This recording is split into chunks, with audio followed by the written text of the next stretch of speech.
messieurs, bonjour. Cette semaine, nous allons aborder avec vous un sujet très controversé par rapport à Satan. Nous vivons dans un monde de tumulte où la famille est en jeu, la société vraiment est en ébullition, où l'argent prend place. Tout ça, c'est le fait de Satan.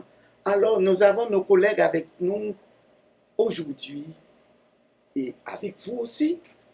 Nous allons partager ensemble des idées qui pourraient nous amener à découvrir la vérité parce que Satan, c'est le père du mensonge. Et Daniel, moi, la question qui me vient à l'idée, a priori, existe-t-il vraiment des églises sataniques?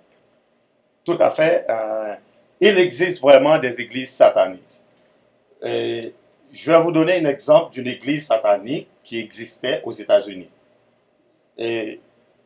L'église de Satan est créée à San Francisco le 30 avril 1966 par Anton LaVey lors de la nuit de Walpurgis. Ce dernier, ça veut dire M. LaVey, en est le grand prêtre jusqu'à sa mort en 1997. Et en 1966 et 1967, Anton LaVey et l'église satanique attirent l'attention des médias en célébrant le mariage satanique de Judith Case et John Raymond.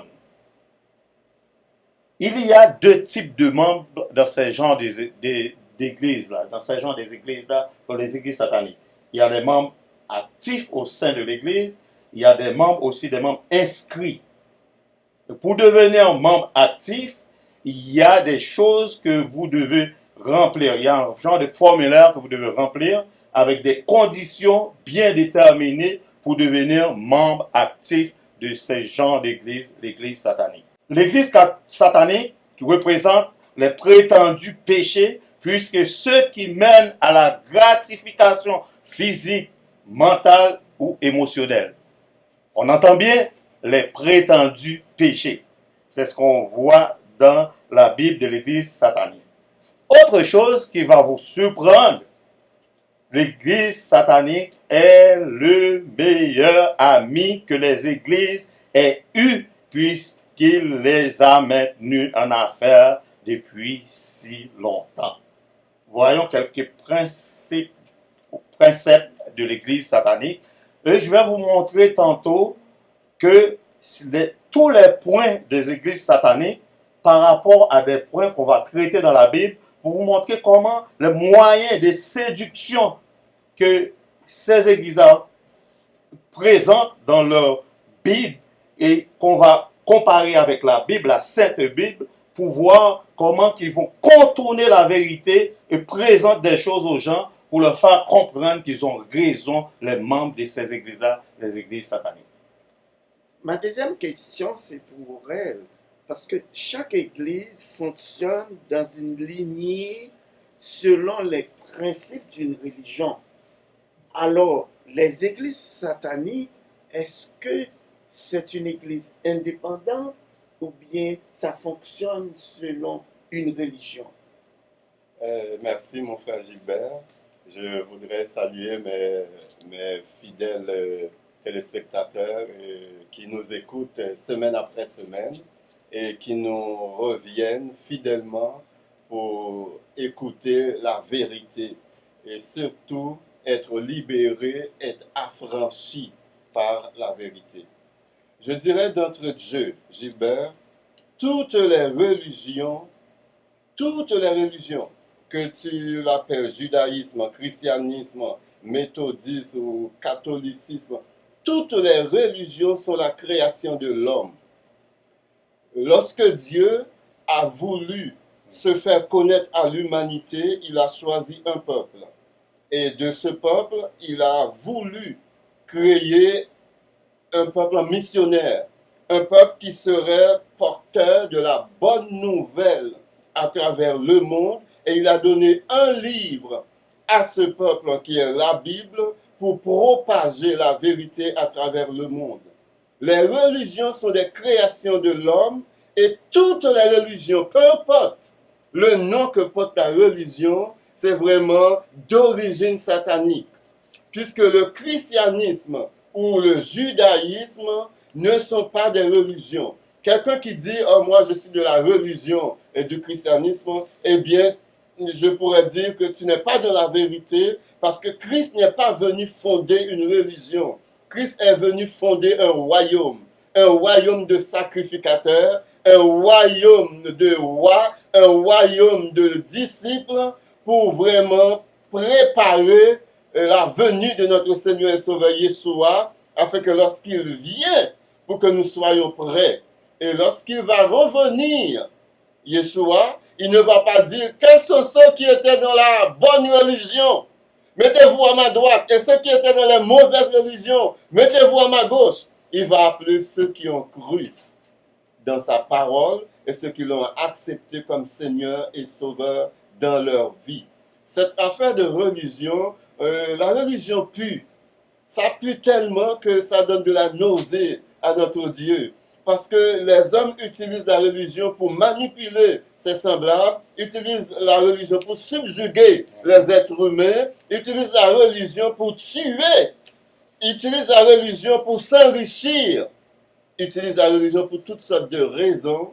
Donc la religion est beaucoup plus satanique encore que les églises sataniques, parce que les églises sataniques se présentent telles quelles. Elles te disent qu'elles sont vraiment des serviteurs de Satan. Les gens ne se cachent plus. Ils savent, tout le monde sait que les églises sataniques servent Satan.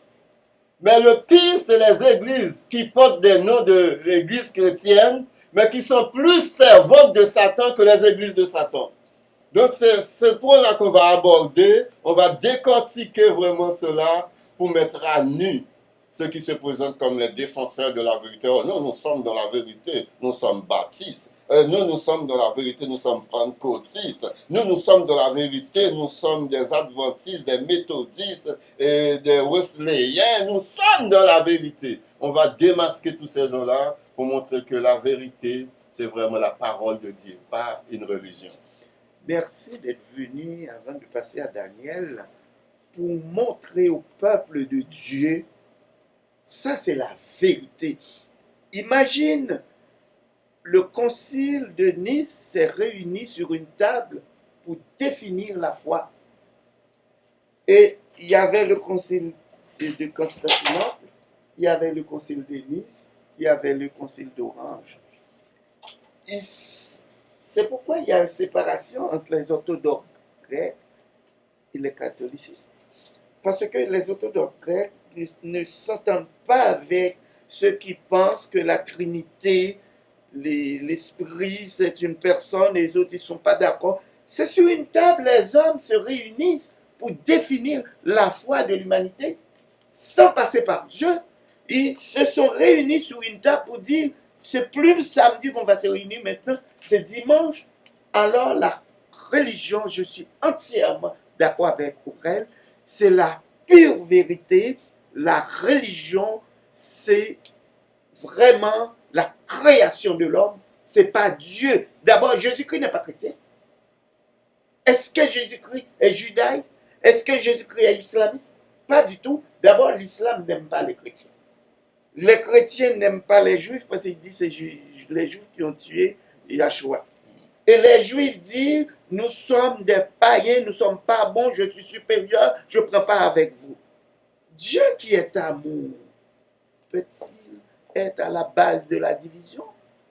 Alors la religion pure et sans tâche, comme dit Jacques, ça n'existe plus, c'est la religion pure qui existe. Merci mon frère. Tout à fait. Dans la même lignée, quand on parle des églises qui se présentent comme des églises chrétiennes et qui ne sont que des églises sataniques, la Bible montre que Satan a ses propres églises et ses propres ministres. Il est aussi la véritable puissance, ça veut dire en parlant de Satan, qui agit derrière le trône de la grande fausse église, décrite dans Apocalypse chapitre 17, tout le long de ce chapitre. Et l'apôtre Paul a inspiré pour nous donner cet avertissement par rapport aux faux ministres de Satan. Car si quelqu'un, dans 2 Corinthiens chapitre 11, verset 4, car si quelqu'un vient vous prêcher un autre évangile ou un autre Christ que celui que vous avez embrassé, vous le supportez fort bien. L'apôtre Paul poursuit. Il dit, ces hommes-là sont des faux prophètes, des ouvriers trompeurs, déguisés en apôtres de Christ. Et cela n'est pas étonnant, puisque Satan lui-même se déguise en ange de lumière. Il n'est donc pas étrange que ces ministres se déguisent en ministres de justice, et leur fin sera selon leurs œuvres. Au cours des derniers siècles, Satan a agi pour que la plupart des gens ne reconnaissent pas la vérité, ni le véritable évangile que l'apôtre Paul a prêché, ni le véritable évangile que Yahshua a prêché, que les anciens ont prêché.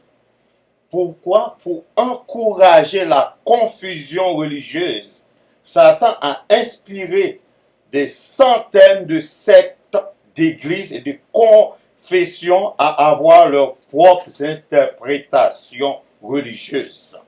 Chaque église ayant sa personnalité, afin de regrouper toutes les pensées et sentiments qu'une personne pourrait avoir.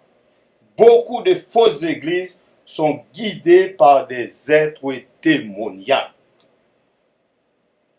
Il y a des églises qui se présentent comme la véritable église. Comme nous disons, ça n'existe pas vraiment, établi par Yahshua. Mais ces églises-là ne connaissent pas la vérité parce que ces églises-là sont guidées par un esprit qui est autre que l'esprit de Yahweh, l'esprit de Satan. Moi, je me suis dit, au moins, le fondateur de l'église satanique, attends, il n'est pas hypocrite. Il s'affiche. Moi, je suis une église satanique. Mais qu'en dit-on par rapport aux églises qui se disent des églises de Dieu, mais en dessous, Satan est malin. C'est Satan qui fonctionne. Et c'est là le piège du peuple de Dieu. Quand tu y arrives, tu vois, c'est un serviteur, c'est un pasteur, et puis pourtant, tu tombes dans le piège. Ça fonctionne au moyen satanique.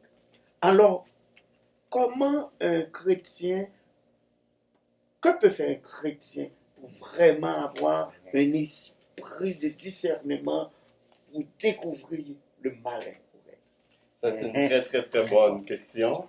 Mais avant d'entrer d'emblée dans cette question combien importante, nous allons revenir un petit peu sur le mot religion, Exact. dont on a parlé tantôt.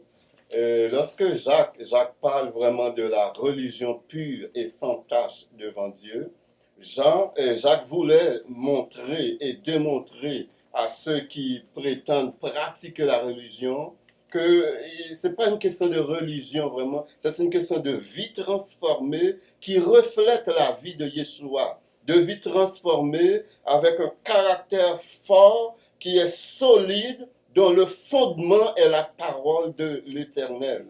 Et je vais vous montrer un passage pour vous démontrer que non seulement l'Église est arrivée au paroxysme de sa déchéance, on va voir dans la Bible même une église centrée, une église qu'on appelle une église bibliocentrique ou une église christocentrique, c'est-à-dire une église centrée sur la parole, et puis une église centrée sur Christ, une église qui persévère, une église qui ne tolère pas les méchants, une église qui éprouve les faux apôtres et qui les a trouvés menteurs. On va constater que Yeshua va menacer cette église d'enlever le chandelier de sa place, d'enlever le Saint-Esprit, et cette église-là serait et deviendrait à la merci de toutes les autres présences, excepté la vraie présence de l'Éternel.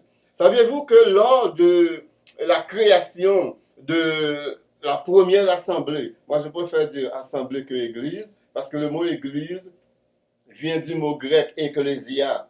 Et ce mot était utilisé aussi lorsque les adorateurs des dieux païens étaient réunis. On appelait ça église aussi.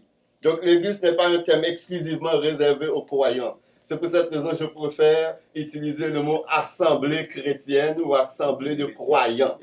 Et dans Apocalypse chapitre 2, versets 1 à 7, nous avons un passage extrêmement intéressant lorsque l'apôtre Jean adresse une lettre à l'église d'Éphèse. Il dit, écrit à l'ange de l'église d'Éphèse, voici ce que dit celui qui a les 7 chandeliers d'or dans sa main droite, qui tient les 7 étoiles dans sa main droite et qui marche au milieu des 7 chandeliers d'or. Nous allons dans ce passage et nous allons ressortir toutes les vérités profondes de ce passage. Nous allons décrire cette église pour vous démontrer comment une telle église peut risquer rater le ciel quand c'est Christ lui-même qui complémente l'église.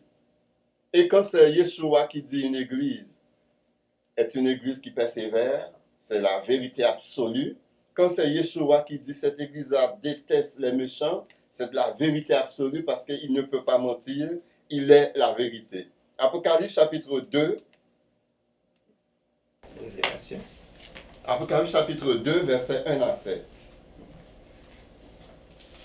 Écrit à l'ange de l'église d'Éphèse. Voici ce que dit celui qui tient les 7 étoiles dans sa main droite, celui qui marche au milieu des 7 chandeliers d'or. Et là, c'est Yeshua qui parle. Écoutez bien. Je connais tes œuvres, ton travail et ta persévérance. Je sais que tu ne peux supporter les méchants, que tu as éprouvé ceux qui se disent apôtres et qui ne le sont pas, et tu les as trouvés menteurs. Que tu as de la persévérance, que tu as souffert à cause de mon nom, que tu ne t'es point lassé. C'est une église qui colle, vraiment qui se colle au Seigneur Yeshua. Et là, il dit, mais ce que j'ai contre toi, c'est que tu as abandonné ton premier amour. Écoutez bien. Après ça, il dit, souviens-toi d'où tu es tombé, répands-toi et pratique tes premières œuvres. Sinon, et c'est là qui est extrêmement grave, regarde toute la description que Yeshua a fait de cette église. Une église qui persévère, une église qui est attachée à la parole, une église qui ne supporte pas les méchants, une église qui éprouve les faux apôtres et qui les a trouvés menteurs, une église qui ne se lasse point, une église qui vraiment persévère, une église qui souffre pour Christ et qui dit, mais ce que j'ai contre toi, c'est que tu as abandonné ton premier amour. Répands-toi et pratique tes premières œuvres. Sinon, je viendrai à toi et j'ôterai le chandelier de sa place. Et le chandelier, c'était une lumière. Et la lumière, c'est le symbole de la présence de Dieu. Et la présence de Dieu dans une église, c'est le Saint-Esprit. Imaginez, Yeshua a décrit une église quasi parfaite, là, l'église d'Éphèse.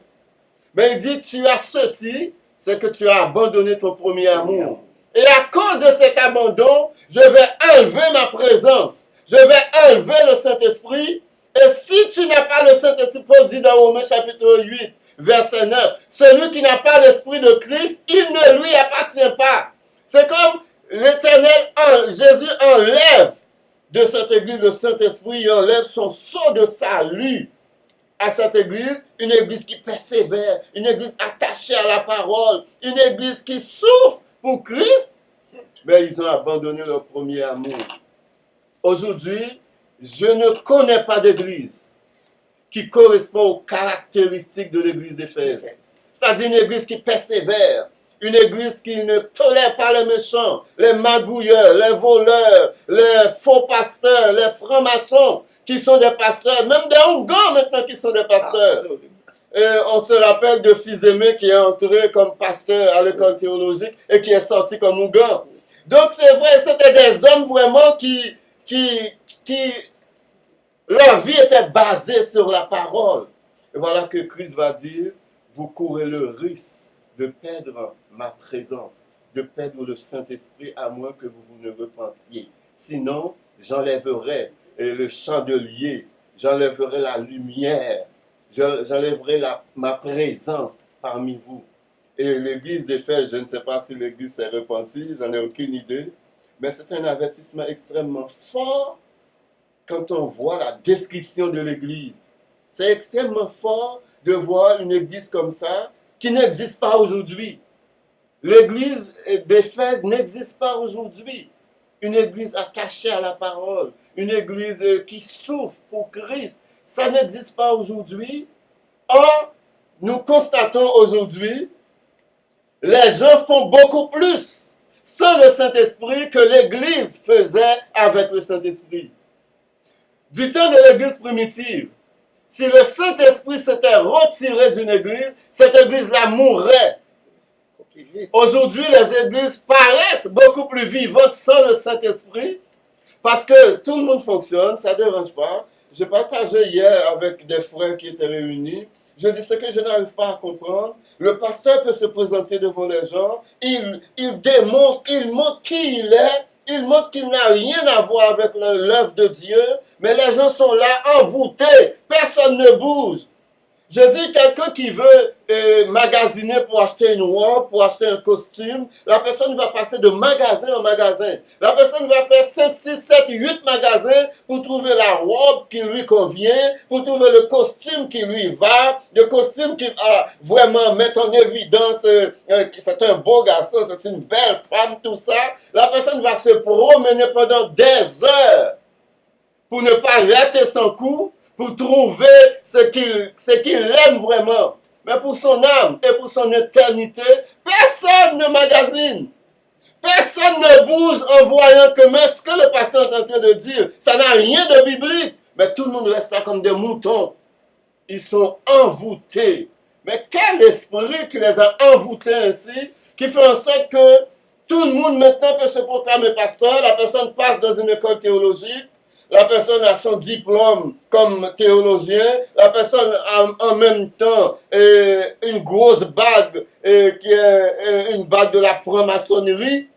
Et il y en a même qui vont consulter les marabouts d'Afrique et les Hongans pour amener du monde dans leur église. Et ces églises-là sont bourrées de gens. Absolument. Mais que sont devenus les gens finalement? Tout à fait. Où est leur esprit de discernement? C'est à ne rien comprendre. C'est vraiment à ne rien comprendre.